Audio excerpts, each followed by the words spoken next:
नमस्कार। वर्तमान मुख्य समाचार।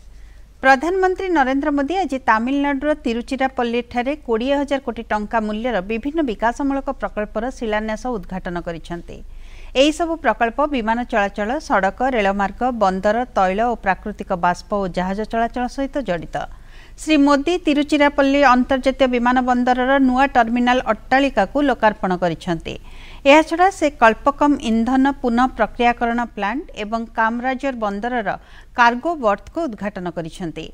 एही अवसर में श्री मोदी कहिसेंते तिरुचिरापल्लीर नुआ विमान बंदर टर्मिनाल एवं अन्य जोगाजोग प्रकल्प राज्यर आर्थिक दृश्यपट उपरे सकारात्मक प्रभाव पकाइब। आसंता 25 वर्ष मध्य भारत को विकसित राष्ट्र में परिणत करने को हेले उभय आर्थिक और सांस्कृतिक विकास जरूरी। तमिलनाडुर भव्य संस्कृति और ऐतिह्य को नहीं भारत गर्वित बोली प्रधानमंत्री कहिथिले। The last few weeks of 2023 were difficult for many people in Tamil Nadu. We lost many of our fellow citizens due to heavy rains. There has also been significant loss of property. I was deeply moved at the condition of the affected families. कौनसी देश को मार्गदर्शन करिबारे विश्वविद्यालय गुड़िक गुरुत्वपूर्ण भूमिका निर्वाह करथांते। आम देश और यार सभ्यता सबुबेले ज्ञान केन्द्रिक रही आछि बोली प्रधानमंत्री नरेंद्र मोदी कहिसेंते। तमिलनाडुर तिरुचिरापल्ली ठारे भारतीदासन विश्वविद्यालयर 38तम समावर्तन समारोह को संबोधित करी श्री मोदी कहिसेंते एबेठारु 2047 पर्यंत समय आम इतिहास पई गुरुत्वपूर्ण। एथिरे युववर्ग एक प्रमुख भूमिका निर्वाह करिवे। श्री मोदी समावर्तन समारोह रे मेधावी छात्र छात्री को पदक और प्रमाणपत्र प्रदान करिथिले। My young friends, you are a part of a great historical tradition of knowledge. एनद मानव कुटुंब में universities play a crucial role in giving direction to any nation. When our universities were vibrant, our nation and civilization were vibrant too. When our nation was attacked, our knowledge system were targeted immediately.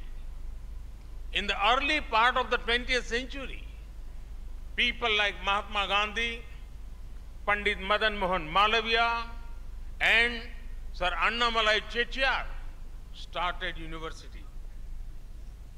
आज देश में विधिवत भाव निर्वाचनी bond बिक्री आरंभ होइछे। सारा देश में केंद्र सरकार द्वारा मनोनीत भारतीय स्टेट बैंक 29 शाखा निर्वाचनी बॉन्ड बिक्री करा जिवो। जेकोसी व्यक्ति निर्वाचनी बॉन्ड व्यक्तिगत भाव किंबा जुग्म भाव किनि पारिबे। आसंता 11 तारिख पर्यंत एही बॉन्ड विक्रय प्रक्रिया जारी रहिबो। जेकोसी अधिकृत राजनैतिक दल एही निर्वाचनी बॉन्ड गुडी को निर्धारित बैंक शाखा गुडी थिबा निज अकाउंट रे जमा करि पारिबे।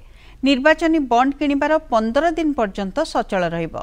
एही अवधि मध्य बॉन्ड जमा न कले ताहा अकामी हेजिबो। ओडिशा रे Bhubaneswar state bank of India मुख्य शाखा को एथिपाई चयन करा जायछि। स्वामी लक्ष्मणानंद सरस्वती हत्या मामलार सीबीआई तदंत दाबी दायर होइथिबा आवेदनर आज हाईकोर्ट रे सुनानी होइछे। मामलार सुनानी करी पक्ष रखिबा लागि हाईकोर्ट राज्य सरकार को निर्देश दैछन्ते। काहेकि एही मामलार सीबीआई तदंत करा न जिवो से संपर्क रे पक्ष रखिबा को राज्य सरकार को जवाब तलब करिसन्ती हाईकोर्ट। दायर मामला रे राज्य सरकार, केंद्र सरकार, सीबीआई, राज्य पुलिस महानिर्देशकों को पक्षभुक्त करा जायछि। आसंता 5 तारिख रे मामलार परवर्ती सुनानी हेबो। कटक चांदबाली रास्ता निश्चिंत कोइली कटरपड़ा निकट में आज प्रत्युष एक मर्मन्तुद सड़क दुर्घटना 3 जनकर मृत्यु घटवा सह 20 रु अधिक लोक आहत होइछन्ते। 3 मृतकों मध्य राजस्थान ट्रक चालक रही। केन्द्रापड़ा पटु आसुथिबा एक बस विपरीत दिगरु आसुथिबा एक ट्रक सह मुहांमुही धक्का हेबा फଳରେ एही दुर्घटना घटिछे। बस रे मोट 60 यात्री थिले, सेमानक मध्यरु 20 रु अधिक यात्री आहत होइछन्ते। 11 जनक अवस्था संकटापन्न थिबारु सेमानकु कटक बड़ डाक्तरखाना रे चिकित्सा करा जाउछे। अन्य आहतंकु निश्चिंत कोइली डाक्तरखाना रे भर्ती करा जाइछे। घन कुहुडी जोगु दुर्घटना घटिथिबा कुहा जाउछे।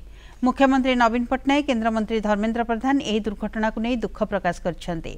मुख्यमंत्री रिलीफ पांठि मृतकों परिवार को 3 लाख टंका लेखाएं सहायता घोषणा कर आहतों उपयुक्त चिकित्सा लगी मुख्यमंत्री निर्देश देइछन्ते।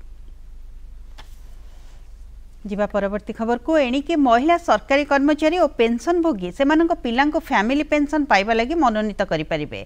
आज केंद्र सरकार कार्मिक साधारण अभियोग एवं पेंशन प्रशासन मंत्रणालय पक्षर यह घोषणा कर महिला कर्मचारी माने चाहिए स्वामी बदल में फैमिली पेंशन पाइबा पिला ना नामांकित करें। एथिपाई पेंशन नियम रे आवश्यक संशोधन कर विशेषकर दाम्पत्य कलह थिबा क्षेत्र में महिला कर्मचारी और पेंशन भोगी नुआ व्यवस्थार लाभ पाइपर। पूर्वर जीवनसाथी वियोग कि पेंशन पाइबार अयोग्यता स्थिति रे फैमिली पेंशन पाई पिला नाम देवार व्यवस्था रही। जापान भूमिकंप घटना रे मृत्यु संख्या 48 को वृद्धि पाई। आहुरी किछि लोक भग्नावशेष तले लुचि रही अनुमान करा जाउछि। उद्धारकारी दल सेमानक उद्धार करबा लागि चेष्टा जारी रखिछन्ति। गतकाली जापान रे 155 थर भूमिकंप झटका अनुभूत होइतिला। सबुठु बड़ भूकंप झटकार तीव्रता रिक्टर स्केल 7.6 रही रेकर्ड करा जाइतिला।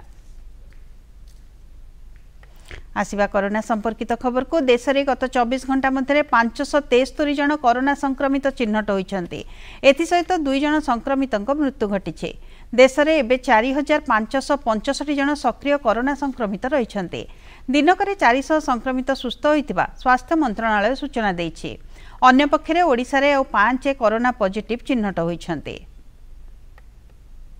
एथर पाणीपाग संपर्कित खबर राज्य में पाग मुख्यतः सुखिला रही। आसंता 3 दिन पर्यंत पागरे विशेष परिवर्तन होबार संभावना नहीं।